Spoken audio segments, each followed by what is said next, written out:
guys, so I know I said I was going to do a little throwback video back to June for you, but I looked over the footage and I changed my mind and I thought I would make you a brand new video. The video was going to be my June book haul, so I'm going to replace it with my August book haul. I'm not gonna lie, I have read a lot this summer. In June I read 7 books, in July I read 8 books, and I'm currently on my 7th in August. Now, you know, that's not that impressive, but it's impressive when you consider I've been living in America, traveling, doing touristy things, and also completing a summer sessions course. So I'm pretty proud of it. However, this reading habit has meant I have also bought a lot of books. This is really unlike me because recently I've been buying all my books as ebooks on Kobo, but being in America and seeing all these beautiful book covers and beautiful books that I haven't been able to buy in the UK set me off. And this month alone, I have bought 9 books. I wish I could say I saw that as an excessive amount, but I don't, because it's a treat and it's summer and I deserve it. The first book I bought this month, I bought literally on the 1st of August, and this was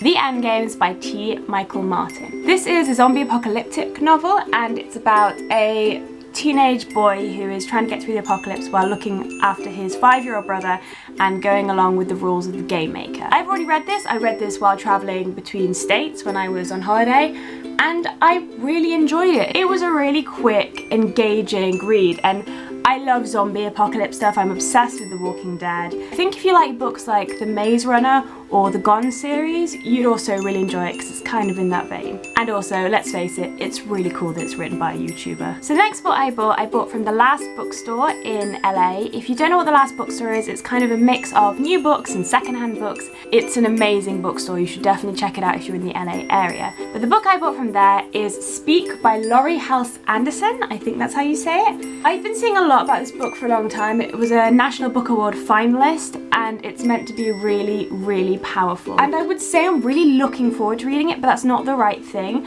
I'm kind of dreading it because I know it's going to be really strong and powerful and emotional, but it's one of those books I think that are probably going to change me a little bit and really make me think. So I'm sure it'll be good for me and it will be very eye-opening. The rest of the books I bought this month, I bought in Waterstones when I came back. Before I left, all the books in Waterstones were a bit boring. A lot of them I'd already read, and there were lots in America that hadn't come out here yet or just weren't in Waterstones. And when I came back, all the books I'd wanted to buy in America were suddenly in Waterstones, so I went a little bit crazy. The first book I bought was Since You've Been Gone by Morgan Matson, and I have been hearing a lot about this. Everyone has been choosing it as their summer read because it's just so pretty and summery, and you've got the cover and the back. It's just a beautiful looking book, and I wanted to read it before summer ends, so this is what I'm currently reading. It's about a girl, Emily, whose best friend Sloane disappears and leads her a to-do list, and Emily decides that if she does everything on the list, Sloane will return again. I'm only a chapter in, but I'm really enjoying it, and I think it'll be a really good book to end the summer with. The next book I bought is Solitaire by Alice Oseman. Now Alice Oseman, I'm sorry if I'm pronouncing that wrong. She is in university and this is her debut novel. Solitaire, as you can see, is not a love story, and it's I think,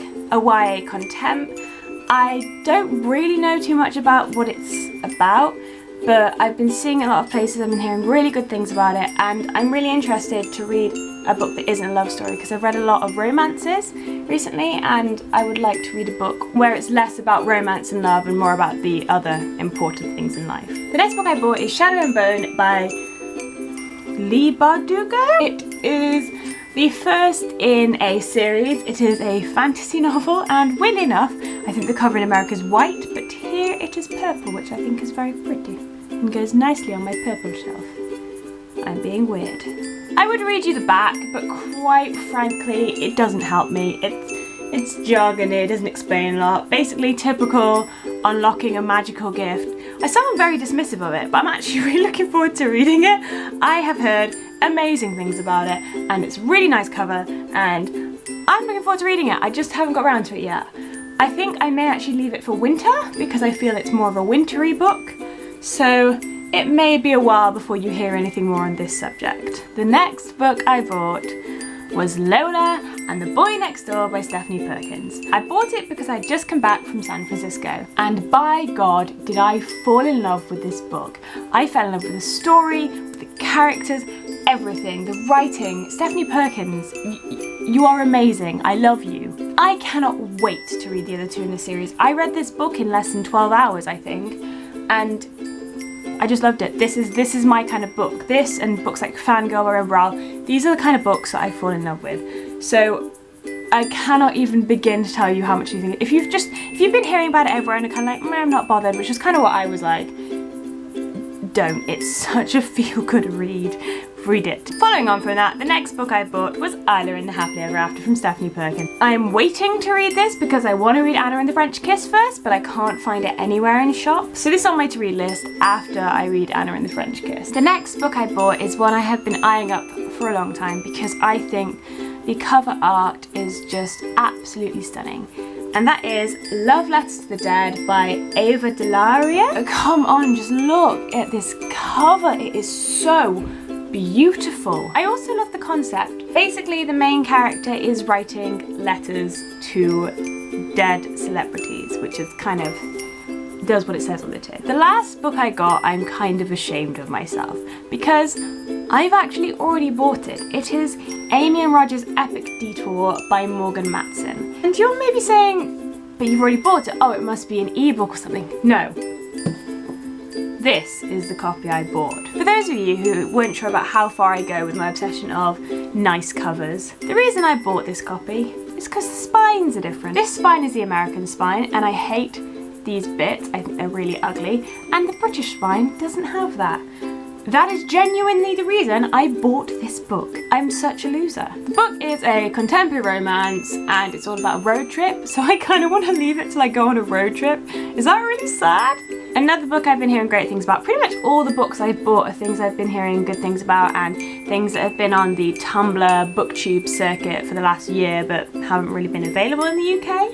However, it does mean I now have a second copy of Amy and Roger's Epic Detour, so if you've got any ideas as to what I should do with it, whether it be a giveaway on here or a giveaway on Tumblr or Twitter, let me know. So somehow that's all 9 books I've bought this month. If you want to keep up with my reading or see any of my reviews of books I've already read, head over to goodreads.com/numptyparis, I think it is. I'll link to it in the doobly-doo below in case I've totally got that wrong. So yeah, head over there.